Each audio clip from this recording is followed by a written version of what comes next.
broad screen and progress monitoring map. Basically, this slide is showing you that for kindergarten, assessment period 1 and assessment period 2, kindergarten is being tested on letter names and sounds. They're being tested on letter names and sound, phonemic awareness. Assessment period 3, they're being tested on phonemic awareness and word reading. For first grade, notice that assessment period 1, 2, and 3, they're not being tested on letter names and sound because they assume by the time they get to first grade, they should know letter names and sounds. Although we know that that's not the case because you have some first graders that don't know letter names and or sounds. They're not tested on phonemic awareness, of course, but we know that sometimes we have those students that are deficient in those skills. They are tested on word reading in assessment period 1, 2, and 3, and the same thing for second grade. They're assessed on word reading for assessment period 1, 2, and 3. Any questions? And realistically, what Ms. Bangay said about most kids, well, some kids, I'm not going to say most, some kids will transition over into first grade and they don't know their letter names and sounds. But not just as a coach. When I was a teacher, I had an issue with that. Because I feel that by the time you leave kindergarten, you should be able to read, even if it's just the cat sat. If they go to first grade and they still do not know their letters and their sounds, they have already fallen behind.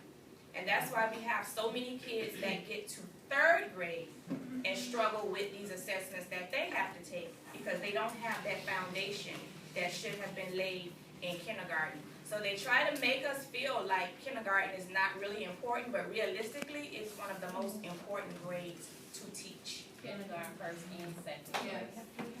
And that's why I fight. It is the foundation.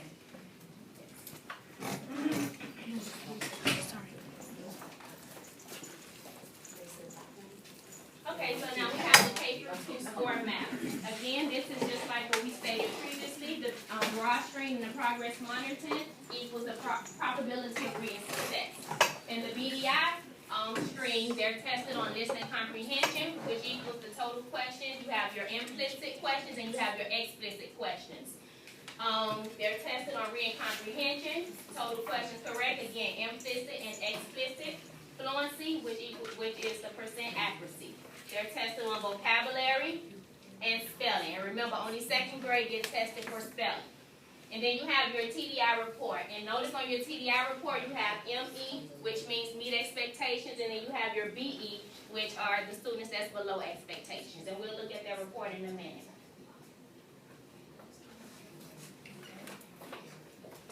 Okay, the success zone, the probability scores.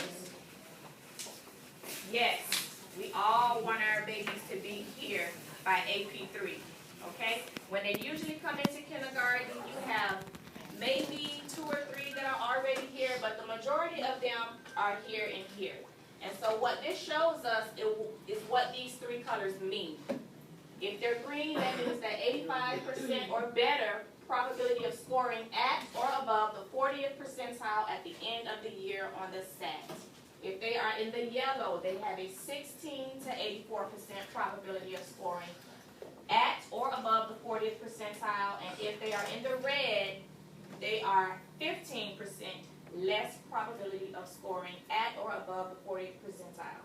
Now, when we see our babies in red, it makes us feel bad because we don't want them to remain there. But this is what you have to look at between AP1 to AP3. Let's just say you have a baby at 9%, AP1, they're red. By the time they get to AP2, they're 20%. At that point, they're in the yellow, but you know they're still a long way from green. However, from 9 to 20%, from AP1 to AP2, that baby has shown growth. So whatever you're doing, keep doing it. Don't change it, keep doing it, and challenge them a little more. You never know. You may not get them to this green because they came in so low, but you may get them at a high yellow. You understand what I'm saying? And that's always something to pat yourself about, as long as they don't stay here from AP1 to AP2. But those colors go by growth, or they go by percentile? They go by percentile. So that's my point. So that's why the kids in red are now getting red because they have they're in initial sounds or have to make words on the fair and they're getting, I had a kid get a 36, but he was the only one who bumped all the way to initial sounds. They move the bar. They're being assessed at more yeah. difficult tasks. So he's not red, So so their percentage is gonna go down because they're being assessed on more difficult tasks. I know, but if it's being assessed on an easy task, they have a higher score. And that's why you don't always look at the numbers either. That's why it's important to look at other reports too. Because if you just look at this, okay, it says one thing, but then I need to look at this other report to dig a little bit deeper. So that's why it's important to look at, like, FAIR has about 5, 6, 7 different reports that you can look at. So don't focus on one report. Let's look at all reports and let's dig a little deeper so we can see exactly what it is that our students need. And then even, I can't remember the name of one of the reports, it tells you exactly which alphabets your students mastered and which alphabets they didn't. So if you know Johnny knows alphabet, he doesn't know alphabet C, D, and F, why am I going to give him all the alphabets? Let's just focus on these 3 alphabets, these letter names and sounds, and let's get him to know those 3. So the next time we take the FAIR assessment, he's mastered that. Now we can move on to something else.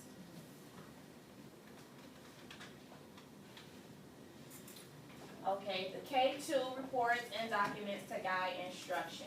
These are the reports. You have your class status report, your student score detail box, your class TDI report, your spelling error analysis report, which is only for 2nd grade, your vocabulary error analysis report, target expectations guidance document, hitting the bullseye guidance document, goal setting guidance document, and grouping templates.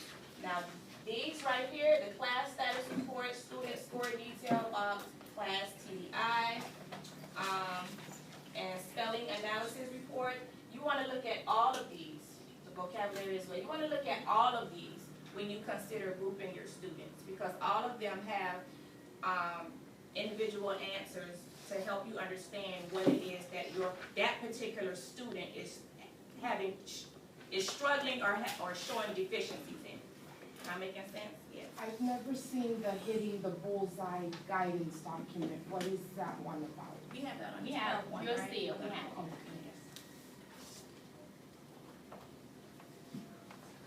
Okay, this is the class status report. Does it have a grade? I have on glasses. What does the grade say on this? Second? Okay, so here, if it's 2nd grade, that's a little different because what you see here for the PRS, they're being assessed on not just reading words, but how quick they can read them. Because they have 1 minute to read a word list, and based on how many words they read, that's how we determine, well, that's how FAIR determines their percentage. But we don't want to just look at that. We want to look at the passage level that the child was able to read. We want to look at all of this to determine how we group our students, not just look at the percentage.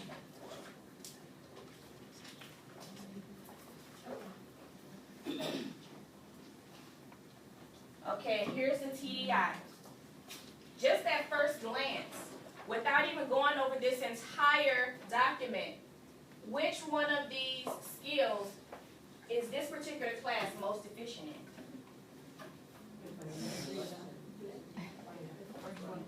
Gonna need deletion? We all agree that this is the skill that the class is the most efficient in. How do we know? BE, because the majority of the class has not met expectation here. So we know that this is where we need to start. But when we're thinking about DI, can we work with all of these students at one time? No. So now you're going to look at everything else. We know that this is the most efficient skill for the entire class, so we definitely need to target this. But we have to look at everything here and everything on the page that we just saw prior to be able to group our students properly to service them during DI. And because majority of the, whatever.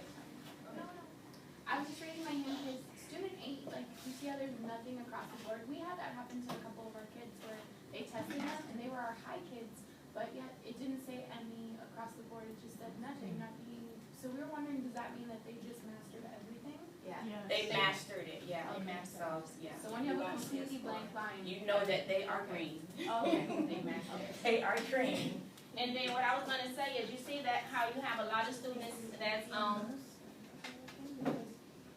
below expectation here, so this means that we can say, it's safe to say that majority of the class are below expectations in coding, deletion, initial. This is something that I can touch on very quick during the whole group, because most of my students are deficient in that skill. So I can this can be a really quick whole group lesson as well as small group, because most of the kids are deficient in that skill.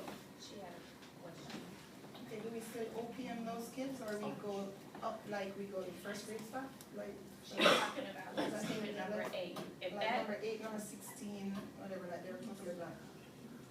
You Oh, said they mastered everything, Actually, that's so second grade. it's second grade. Yeah. So no, but you can give them like an oratory and fluency passage. That can be like their OPM. But we want OPM them with the fair pass. No, but we can give them an oratory and fluency package. go real higher, which is reading.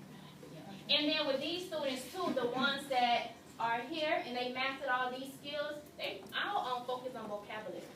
I would definitely focus on vocabulary and comprehension. Vocabulary, comprehension, and fluency, definitely, because they mastered all those skills.